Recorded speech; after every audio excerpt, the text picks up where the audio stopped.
Terima kasih Tuhan, Amin. terima kasih. Kami sungguh bangga, kami mempunyai Allah yang hidup, Allah yang besar, Allah yang setia di dalam kehidupan kami. Amin. Sebesar apapun masalah kami percaya kalau kami bersama dengan Tuhan, Amin. tidak ada perkara yang mustahil. Amin. Amin Tuhan, kami percaya, Yes. kami sungguh sangat percaya bersama Tuhan tidak ada perkara yang mustahil. Yes. Di dalam nama Tuhan Yesus Kristus, kami siap mendengarkan kebenaran firman. Haleluya. Amin. Silakan duduk kembali Bapak Ibu Saudara. Terima kasih WL yang luar biasa, para pemusik, singer, semuanya luar biasa memuji Tuhan, bersemangat sekali. Terima kasih Pak Pendeta Titus Trisno yang sudah memberikan kesempatan kepada saya untuk menyampaikan sedikit dari kebenaran firman Tuhan pada hari ini. Pada kali ini saya akan membawakan tentang mengatasi rasa takut dengan takut akan Tuhan.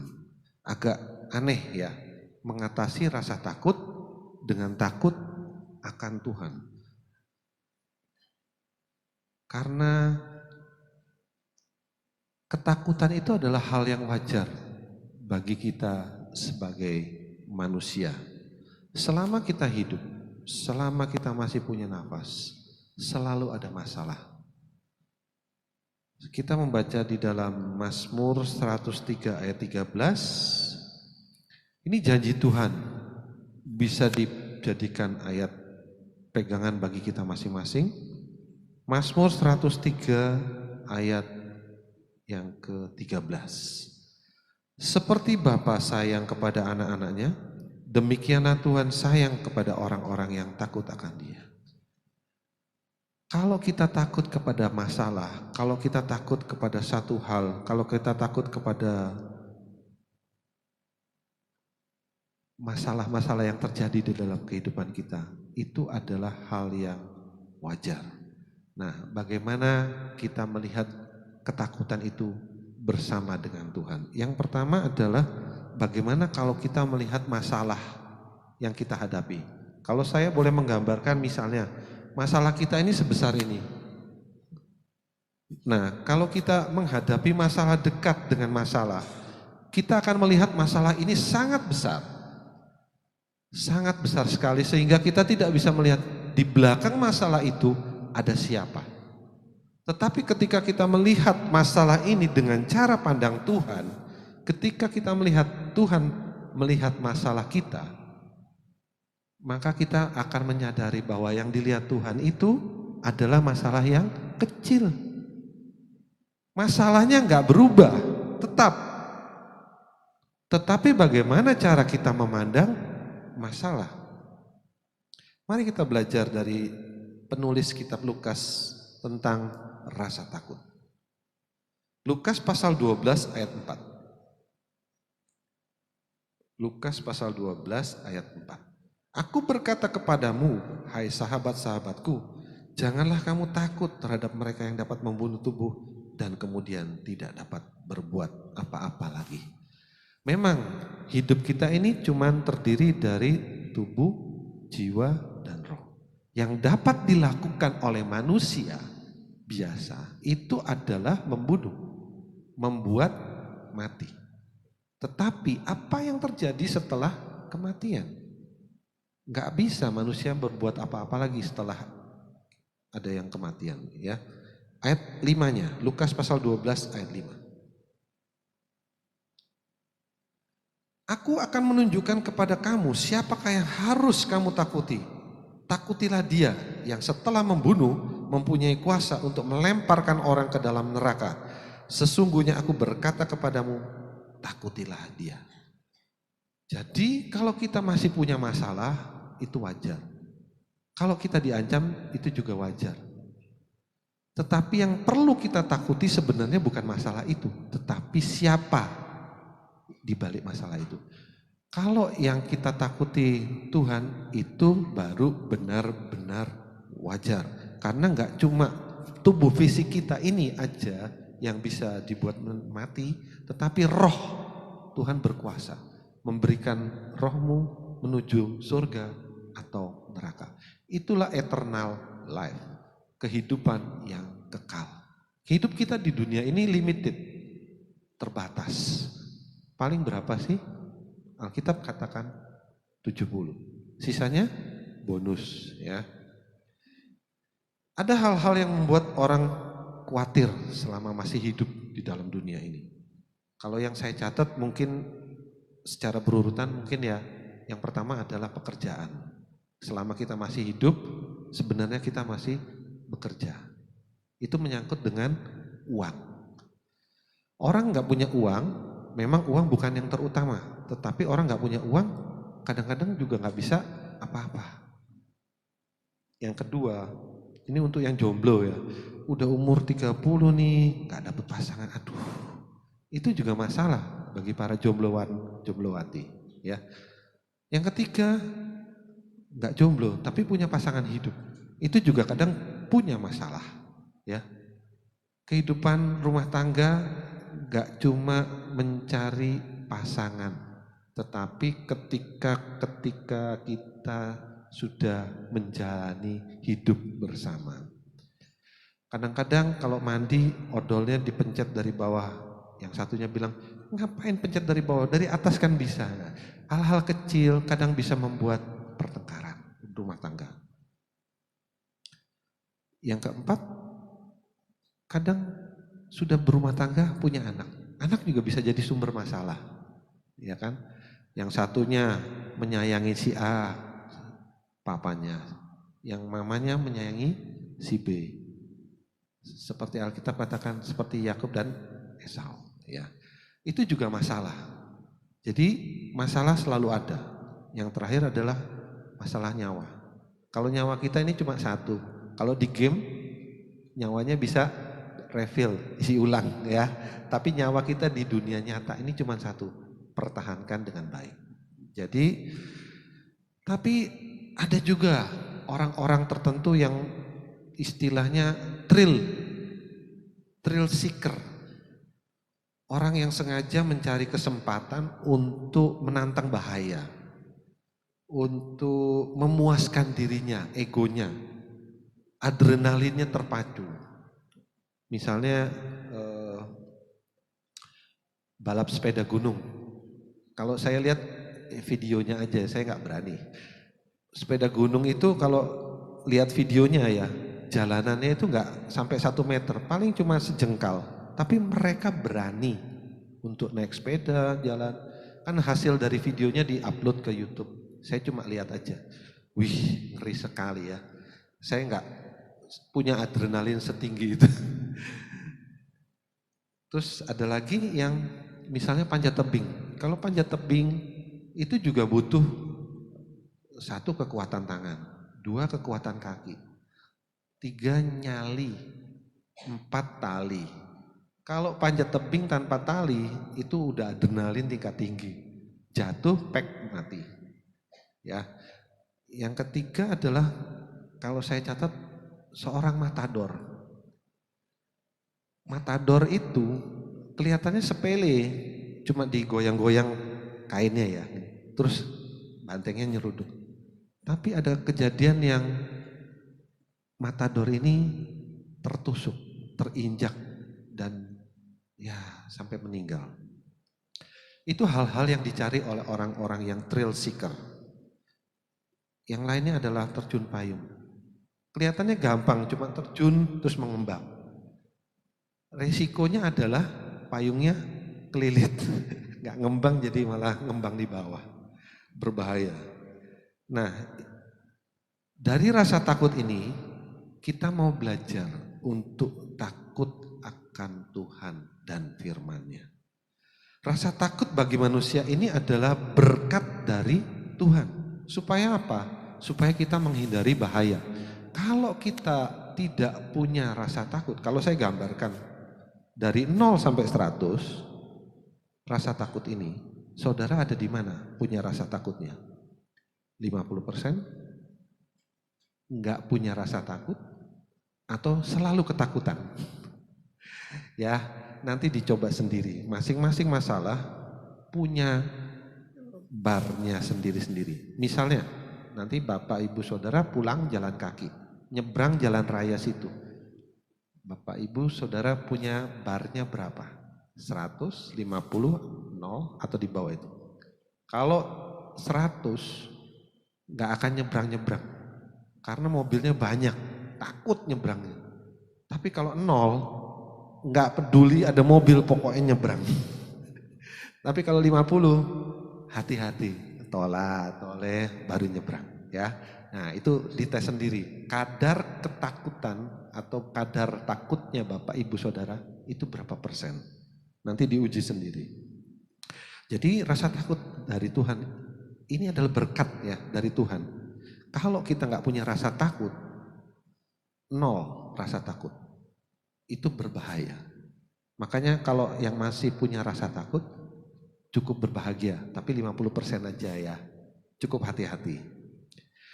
Rasa takut kepada Tuhan dapat kita latih.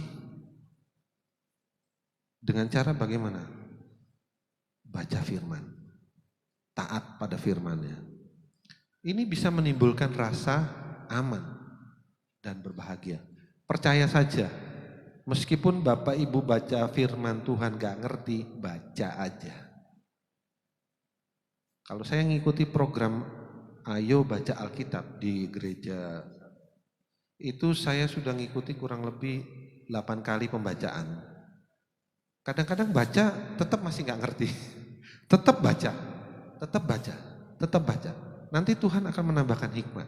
Suatu saat Tuhan akan memberikan, oh walah ternyata ini toh maksud Tuhan. Jadi tetap taat baca firman.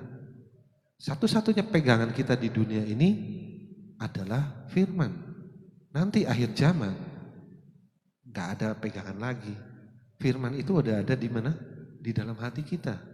Kalau saat ini kita gak pernah baca firman, apa yang ada di dalam hati kita? Gak ada. Contoh seseorang di dalam perjanjian lama yang taat dan Tuhan mengasihi adalah di dalam Ayub. Ayub pasal 1 ayat 8. Ini sampai dipuji oleh Tuhan, ini luar biasa. Ayub pasal 1 ayat 8. Lalu bertanyalah Tuhan kepada iblis, apakah engkau memperhatikan hambaku Ayub? Sebab tiada seorang pun di bumi seperti dia, yang demikian saleh dan jujur, yang takut akan Allah dan menjauhi kejahatan. Artinya dia, ini zamannya Ayub belum ada Alkitab ya, belum ada pemberitaan firman Tuhan, tetapi dia memilih untuk beribadah kepada Tuhan yang benar. Maka Allah memuji dia, takut akan Allah, menjauhi kejahatan. Meskipun gak ada Alkitab, gak ada firman, tapi Ayub taat dan setia sampai dipuji oleh Tuhan. Ayat 9-nya. Lalu jawab iblis kepada Tuhan, apakah dengan tidak mendapat apa-apa Ayub takut akan Allah? Ayat 10, bukankah engkau yang membuat pagar sekeliling dia dan rumahnya serta segala yang dimilikinya? Apa yang dikerjakannya telah kau berkati dan apa yang dimilikinya makin bertambah di negeri itu. Sampai iblis saja tahu, dengan takut akan Tuhan, ada berkat Tuhan, ada perlindungan Tuhan kepada orang yang percaya, yang mengandalkan Tuhan. Iblis bisa melihat pekerjaan Tuhan, tapi kita tidak bisa melihat. Ya, kita cuma bisa percaya. Iblis bisa melihat loh, ada perlindungan Tuhan bagi anak-anaknya yang percaya, berharap, berlindung kepada Tuhan. Iblis tahu dan iblis tidak bisa apa-apa kalau ada perlindungan dari Tuhan. Mau dilindungi Tuhan? Ya amin lah ya, saya juga mau.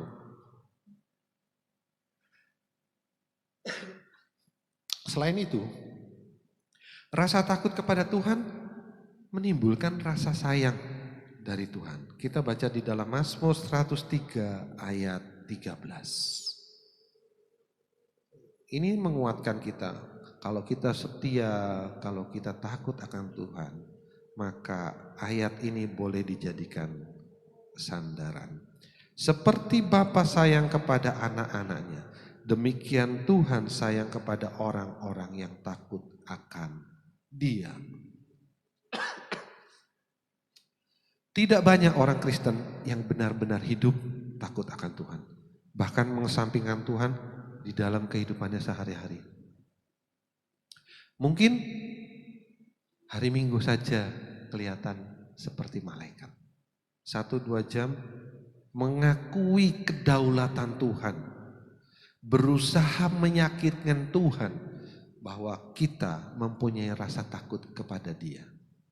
Cuma 1-2 jam hari Minggu atau hari ibadah lainnya. Setelah itu gimana? Lebih banyak kita hidup di luar hari Minggu kan? Masih ada 6 hari. Senin, Selasa, Rabu, Kamis, Jumat, Sabtu. Masih ada 6 hari lainnya. Bagaimana? Apakah kita masih takut akan Tuhan? Apakah kita menjauhi kejahatan? Apakah kita tampak seperti malaikat yang sesungguhnya? Hanya Bapak Ibu yang bisa menjawab pertanyaan ini. Kadang-kadang ada kejadian buruk yang tidak terduga di dalam hidup kita sebagai manusia biasa. Yang bisa menyebabkan kita menjadi khawatir, kita menjadi putus asa. Hubungannya tadi dengan pekerjaan, mungkin di PHK. Kalau di PHK artinya apa? Sudah tidak ada sumber penghasilan. Kalau nggak ada uang biasanya banyak masalah.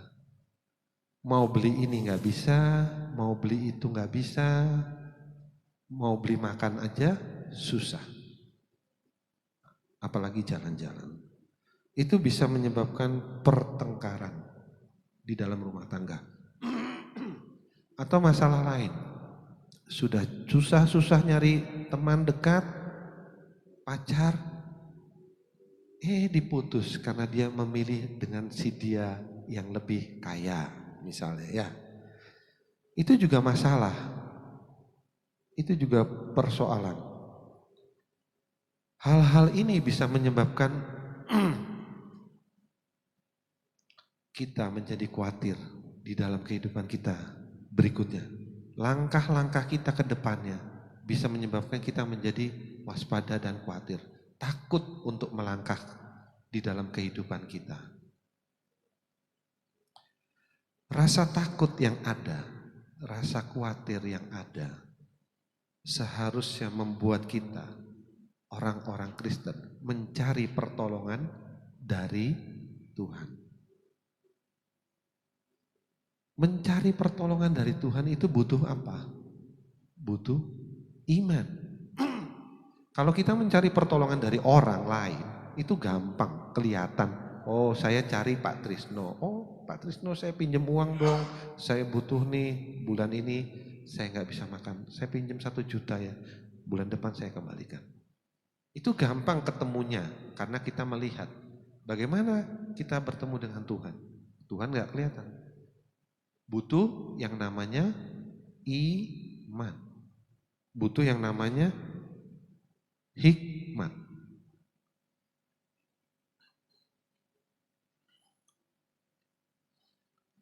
Kita baca di dalam 1 Korintus pasal 2 ayat 3. Aku juga telah datang kepadamu dalam kelemahan dan dengan sangat takut dan gentar. Ayat 4, baik perkataanku maupun pemberitaanku tidak kusampaikan dengan kata-kata hikmat yang meyakinkan, tetapi dengan keyakinan akan kekuatan roh. 5, supaya iman kamu jangan bergantung pada hikmat manusia, tetapi pada kekuatan Allah. Surat 1 Korintus ini ditulis oleh Paulus. Waktu Paulus di Efesus. Dia menulis surat kepada jemaat di Korintus. Paulus ini adalah keturunan suku Benyamin dan orang Yahudi asli. Berkewarganegaraan Romawi sejak lahir. Ya, jadi seharusnya Paulus ini adalah orang yang bangga kepada dirinya sendiri karena dia adalah orang Yahudi asli. Ia dididik dengan teliti di bawah Rabi Gamaliel.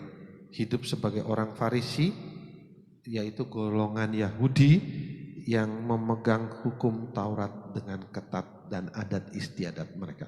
Seharusnya Paulus ini bangga dengan dirinya. Tetapi kita baca lagi tadi. Dengan aku juga telah, ayat 3-nya, aku juga telah datang kepadamu dengan kelemahan dan dengan sangat takut dan gentar.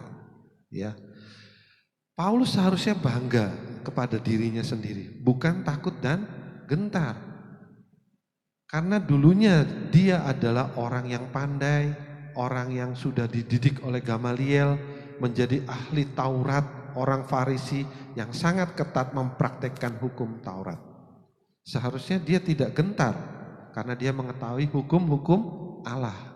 Ya, tetapi Paulus mengatakan, aku sangat takut dan gentar. Ya. Dan perkataan-perkataan Paulus itu tidak diberitakan dengan hikmatnya Paulus sendiri di dalam ayat 4, tetapi dengan keyakinan akan kekuatan Roh Kudus. Jadi kalau Paulus aja yang sebagai rasul yang besar itu takut dan gentar dengan hikmatnya sendiri, apalagi kita orang biasa. Kita harus mencari hikmat yang dari Tuhan. Jadi kita perlu mengerti bahwa hidup kita di dunia ini cuma sementara, ya. Ada hidup yang kekal bersama dengan Tuhan. Jika kita benar-benar takut akan Tuhan, kita akan disayang oleh Tuhan dan tidak perlu takut kepada manusia. Jangan mengandalkan kekuatan diri sendiri. Dulu waktu saya masih muda, itu saya berpikir, karena saya sering dibully ya, SMP, SMA, saya mengandalkan latihan bela diri. Saya sempat ikut karate, kungfu, pencak silat, semua saya ikutin. Untuk apa? Untuk menjaga diri saya sendiri. Memang nggak sampai sabuk hitam. Ya 1 tahun berhenti, 1 tahun berhenti. Paling enggak saya tahu dasar-dasarnya dulu. Latihan untuk membela, jadi melatih refleks. Tetapi Tuhan cinta kepada saya. Saya tidak diizinkan untuk melanjutkan bela diri ini. Karena kalau saya sampai lanjut, bisa-bisa saya mengandalkan kekuatan saya sendiri. Saya tidak mengandalkan Tuhan di dalam kehidupan saya. Selain berlatih bela diri, orang juga kalau punya duit itu menyewa jasa pengawal, ya, untuk mengawal kemana-mana. Kalau kita lihat selebritis, Raffi Ahmad atau siapa, itu saking sugihnya dan saking takutnya kalau diganggu, mereka menyewa jasa pengawal. Yang ketiga, mengandalkan diri sendiri juga bisa melalui koneksi dengan teman, dengan pejabat, dan lain-lain. Yang seharusnya kita lakukan ketika kita dalam rasa khawatir, ketika kita dalam rasa gentar, ketika kita dalam rasa takut, sebenarnya adalah dekat dengan Tuhan. Bagaimana caranya kita dekat dengan Tuhan? Berdoa, gratis. Berdoa itu gratis, nggak usah bayar. Ketika kita sudah berdoa, apa yang kita doakan? Apa yang kita minta dari Tuhan? Damai, sejahtera, dan penyertaan Tuhan. Ketika kita takut, kita minta damai sama Tuhan. Masalah yang ada tetap segede gini.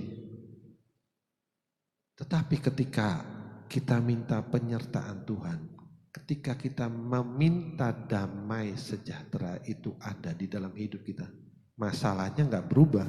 Masalah masih tetap segede gini.